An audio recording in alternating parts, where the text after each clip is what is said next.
I recently discovered that my wife is having an emotional affair, and there might be a physical aspect to it too. The guy involved has been a long-term friend who's been around since before I came into the picture.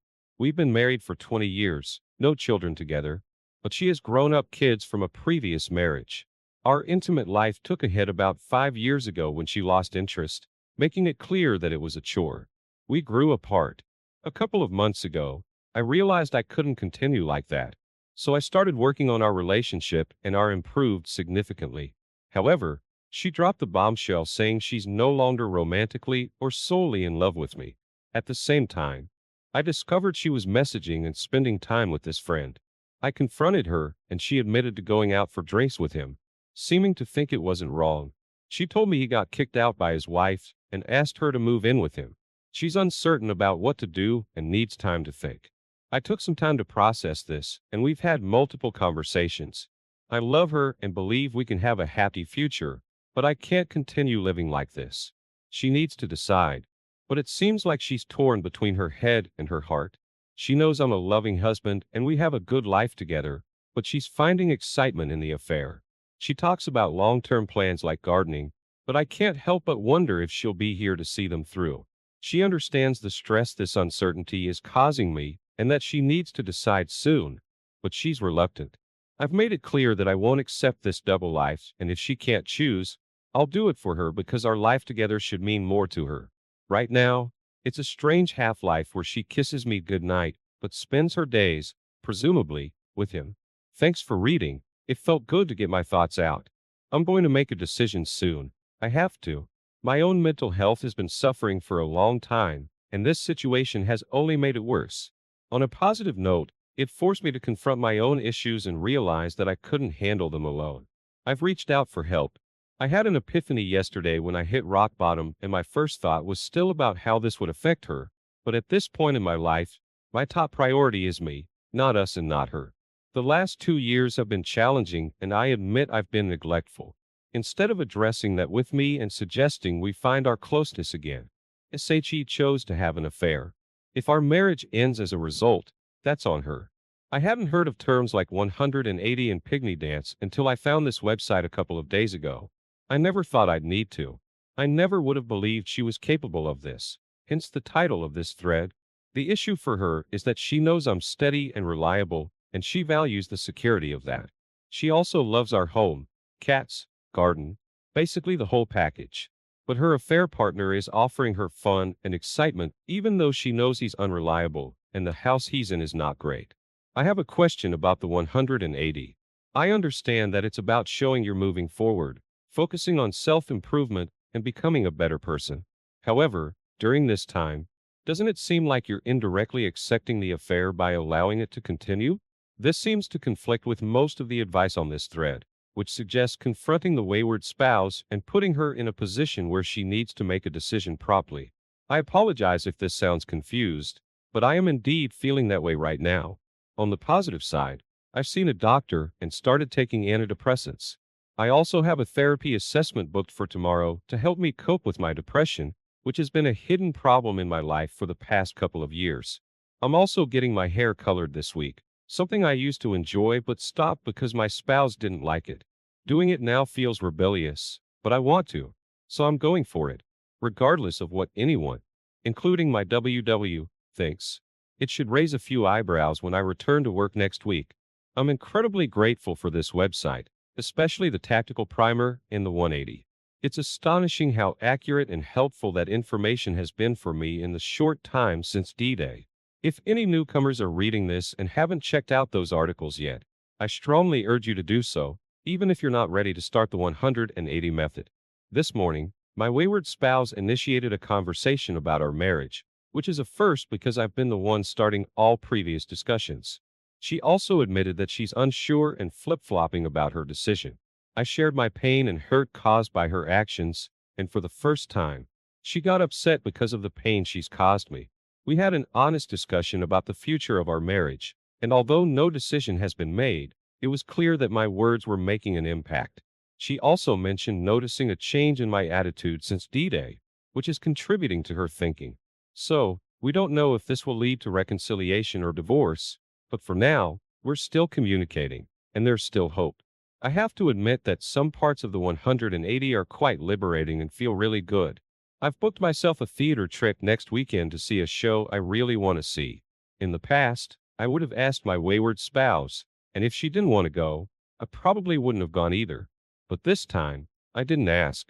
This experience has made it clear that one of the changes I'll be making if we reconcile is that I won't hold back from doing something just because she doesn't want to. I'll decide to do something, and if she wants to join, that's fine. If not, I won't miss out just because I used to put her feelings first. This would be a significant shift in our marriage dynamics, and if she doesn't like it, well, tough. She'll need to remember that her actions caused the upheaval in our marriage and changed who I am and how I approach life. If she had any suspicions that our relationship dynamics were changing before, it's now crystal clear to her. She was quite shocked and confused when she found out I was going to the theater without consulting her first. Then this morning, she complained that she never knows when I'll be home during the working day. I usually work from 8 to 4, but as I have a mix of office and work from home days, I just tell her I'll be home around lunchtime. She found this unpredictability unsettling and didn't like my new, less predictable schedule, even though she's complained before about me being too predictable. Hi there. Thanks for your best wishes. Over the weekend, I went to the theater, and while the show was a bit cheesy and not fantastic, it felt amazing to get out and have some fun. I've always loved live theater and shows, and interestingly, I used to work at that exact theater for a few years, which was quite a thrill. One small change to the plans was that my wayward spouse wanted to go with me, so I agreed, and surprisingly, we had a very good time together. She's been more attentive and affectionate lately, and seems to be making an effort to bring us closer. We appear to have entered a new phase where she has either ended the affair, or she has escalated her lying to a significant extent. Naturally, I want to believe the former, but remain cautious about the latter. For now, I'm waiting to see how this unfolds, but in a strange way, I feel relieved that we've reached a tipping point. Either she's genuinely trying to work things out for reconciliation, or I'll discover she's been lying extensively, which, in my mind, would be a line I won't accept, and I'd be ready to proceed with divorce. She's definitely making sure I know where she is at all times, and her actions seem to support this.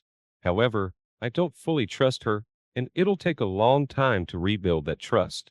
She's also initiating more physical contact, hugs, kisses, and touches more than before. Personally, I'm feeling much calmer, which I attribute to a combination of medication, having more time to process my thoughts since D-Day, and the improved atmosphere between my WS and me. Additionally, I've been working on my health. I developed an overeating disorder over the past 2 years and gained a significant amount of weight. Over the last 4 months, I've been controlling my diet and lost some weight, which feels great. I've even had to buy new clothes. However, one major hurdle remains. She doesn't seem to believe she's done something profoundly wrong and doesn't want to talk about it. It's as if she's denying it happened in her own head, and discussing it would make it too real. She also doesn't grasp the hurt. I understand we're different, and she wouldn't feel the same way, but I need her to comprehend how deeply I've been affected. I've printed an article from this website about the tears of the betrayed spouse and plan to read it with her at the right moment because that article precisely describes how I've felt. It's still early days here, so I don't know where this will ultimately lead or even exactly where I want it to go at the moment. But I'll keep moving forward and see how things unfold. I can't believe she might try to love bomb me, but as the title of this video suggests, I have to admit that all of you have been right on target so far. I'll mentally prepare myself in case she attempts that. This morning, I focused on practical matters like sorting out my council tax and other financial stuff. Since I don't have a forwarding address for her, they had to call her to get the information, so she already knows that I'm taking steps to organize my finances. In the afternoon, I spent time with a friend, just talking. She's been through a divorce, so she understands what I'm going through. Tomorrow, I have another friend coming over to help me rearrange furniture, change the use of some rooms, and essentially help me claim the space, as he put it. My wayward spouse is coming over on Saturday morning to take away the chickens we kept in the back garden, and I don't want to be responsible for them. So I'm already preparing myself for that encounter. I'm completely exhausted tonight as I've had a very busy yet productive day. This morning, I received a message from my wayward spouse saying she wanted to collect the double bed on Saturday when she comes to collect the chickens. I've already disassembled the bed and placed it by the door, ready for her. I know this might seem overly generous, but there's a purpose behind it. I've completely reclaimed the house. I moved my belongings into the larger bedroom, rearranged the furniture, even replaced the canvas wall hanging she liked with a framed football shirt. I also bought new bedding. There's nothing left in the room to indicate she ever lived here. She had also left a lot of her stuff lying around the house and in the bathrooms. I decided that these things were in my way, so I boxed them up and added them to the pile of chicken-related items she's collecting. I mostly work from home, and for the past 3 years, my office has been in a garden building we have. Today, I moved my office back into my old bedroom in the house and turned the garden building back into a gym, its original purpose. Basically, I've changed every room in the house in some way, even if it was just rearranging the furniture to give the rooms a different feel. I needed to do this for myself to make the house feel different. I suspect she's going to be in for a shock when she realizes how much I've changed everything in less than 48 hours since she left. She probably won't be expecting that, but hopefully, it shows her that I accept her decision and am moving on with my life. Today, WS showed up with her son and a friend to collect the chickens and the bed. I remained cool, calm, and collected throughout, had my game face on. Then, after she left, I got a bit emotional and had a brief cry, but she will never see me like that again. Surprisingly, it was her who seemed emotional and found the experience difficult. She walked through the house and I hung back, overhearing her exclaim, "Bloody hell," when she realized everything had changed. She seemed to notice every detail, even the new bedding and the football shirt that replaced her canvas on the bedroom wall. I think a heavy dose of reality hit her at that moment. I handed her unopened mail, and she tried several times to engage in conversation, but I refused to talk about anything other than the stuff she was collecting. I made it clear I wouldn't discuss anything else until she comes to get the rest of her clothes, etc. Just before she left, she tried to kiss me. I backed off, put my hand up, and made it clear it was not happening. We had a quick peck on the cheek and a brief hug to say goodbye right before she moved out, and as far as I'm concerned, that was it. There's no reason for her to touch me or try to kiss me again. I'm done with that. Her choices and her actions have caused this situation, not mine, and she needs to understand that reality. I have 3 fantastic friends who have really stepped up to support me. They're giving me some tough love at the moment, but I appreciate it. I was under strict orders to WhatsApp 2 of them when she had gone, and the third, who doesn't do social media, is coming over later today to see how things went this morning. My support network has been in full swing today. 2 friends came over, and the third was on the phone with me for over an hour. I'm incredibly grateful for their support. I was talking to my friend who's been through a divorce and has known both me and my wayward spouse for many years. I was telling her about how WS behaved this morning when she came to collect her things.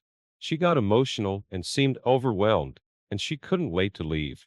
My friend believes that WS expected to arrive this morning and find that nothing had changed in the house and that I would be an emotional wreck in the corner.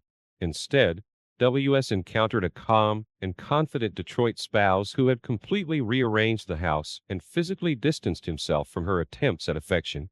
My friend thinks WS has suddenly realized that she's lost control of the situation and me, and that I've taken back power and control over my own life. It does make sense. Despite the pain WS is causing me, I did feel some sympathy for her this morning because the whole experience seemed to upset her so much. I guess that says more about me as a person than it does about her. I can understand that it must have been shocking for her to see the house she's lived in for many years suddenly changed, but she's made her decision and now needs to live with the consequences. Our friend also believes that it won't be long before WS realizes she's made a huge mistake and wants to talk about moving back in. Unfortunately, she went through a similar experience with her own WS a few years ago. I need to mentally prepare myself for that possibility because right now I'm not ready to deal with that emotion. A couple of months ago, I was mentally prepared for her to leave, realize her mistake, and I might have considered taking her back, but I'm no longer where I was 2 months ago, and I can't even contemplate moving toward reconciliation anymore. I told her at the beginning of this process that there would come a point when I'd had enough, and the pain would be too great to continue. Her comments this week, actually moving out, and admitting that she knew a month ago but didn't tell me because of my mental health problems have pushed me past that point. I can't understand how she could have known all that time and still be affectionate to me each day, making me believe she wanted reconciliation. How could she kiss me, hold me, and talk to me the way she did, all the while knowing she had decided to leave? I truly feel like I've been living with a stranger. I need advice. I've been communicating with my wayward spouse via WhatsApp to arrange when she'll come to collect more of her belongings, and we've also started the divorce process. I've received the divorce form and will fill it out this week, then I just need her to countersign it. The divorce process in the UK is more straightforward when you submit a joint application, partly because we don't have at-fault divorces anymore. However, some of her communications have been a bit strange, and it seems like the speed of the process is upsetting and overwhelming her. I'm naturally an organized and practical person who, once decisions are made, gets things done as soon as possible. I'm now applying the same principles to the divorce, hence wanting her things gone and wanting to get the divorce process and financial settlement underway, even though it still takes at least 7 months, even if both parties agree. I understand that she's lost control of the situation, but I don't understand why that should matter anymore. She's getting what she wanted, which is to live with her affair partner. So why should it be a problem that I'm being practical and giving her what she needs, namely a divorce? Is she getting upset because I'm coping so well and not falling apart emotionally? But again, why should that matter? She left to live with AP, and if there are still any caring feelings left for me, shouldn't she be happy that I'm coping and handling things calmly and practically? I realize she might be concerned about the divorce process becoming contentious. Her first divorce was apparently very acrimonious, and her ex-husband still can't be civil to her even after all these years. They rarely communicate, but occasionally they have to because of their children. However, I'm not him. I've assured her several times over the last 2 months that, although this is not what I wanted, if we end up getting divorced, I want it to be calm and amicable.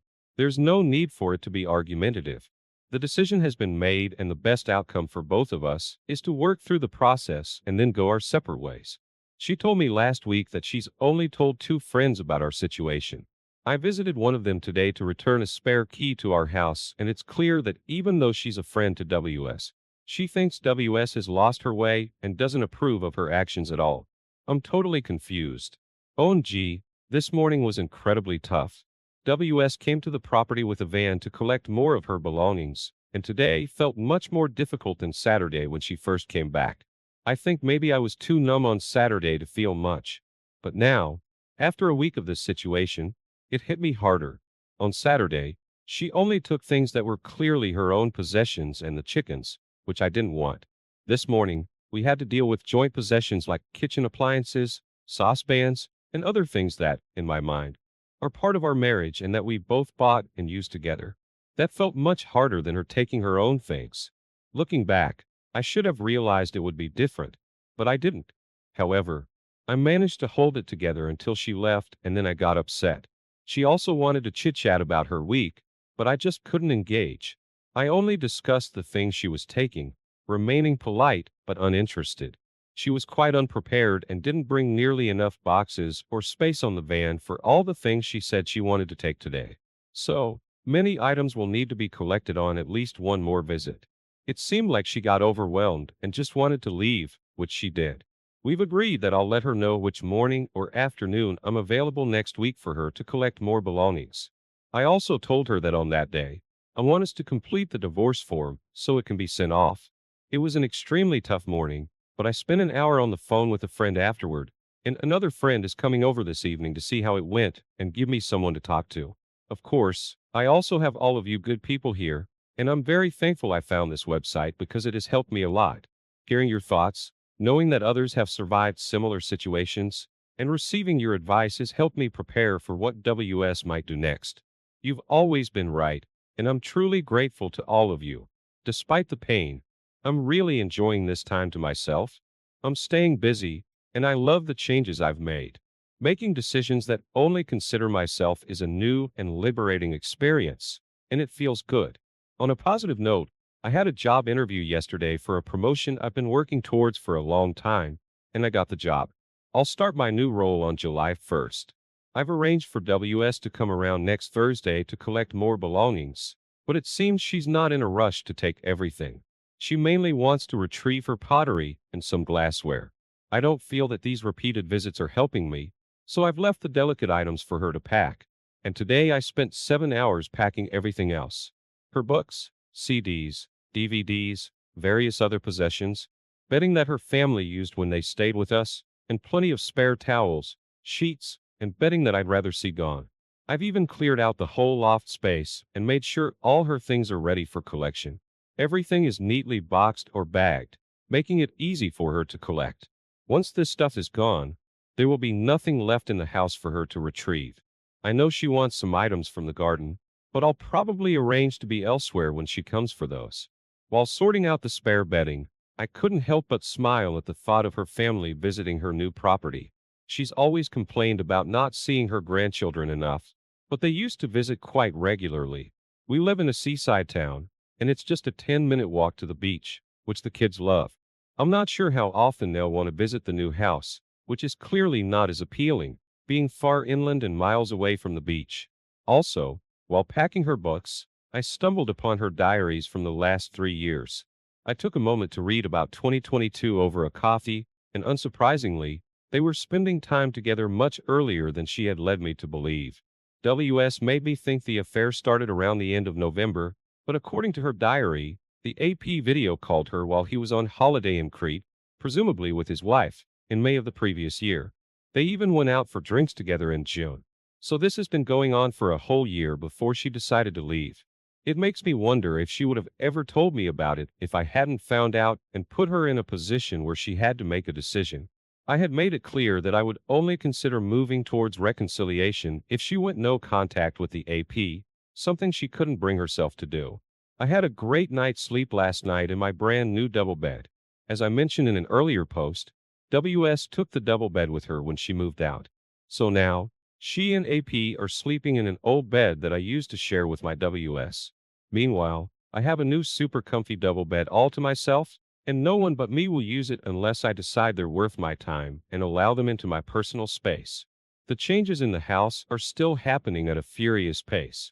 In addition to new bedding, I've bought new towels and various other items, just things to make the house feel different to me.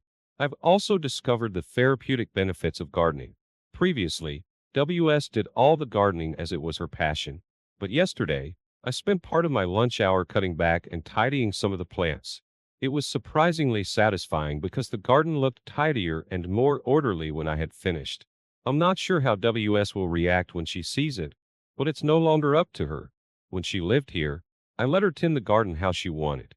Now that I live here, I'll tend the garden how I want. I'm also a bit of a watch collector and have bought myself a new watch to congratulate myself on my promotion. It has been dispatched, and I should receive it tomorrow, which is very exciting. I know it's very early days, but at the moment, I do feel more relaxed in the house. I'm not constantly wondering what she's going to be grumpy or complain about next. I'm starting to think that despite my efforts to preserve the marriage, this could work out as the better option for me after all. If she stays with AP, then I have the chance to write myself a new chapter. If she wants to discuss reconciliation, I'll have much healthier boundaries and requirements before I would even consider it.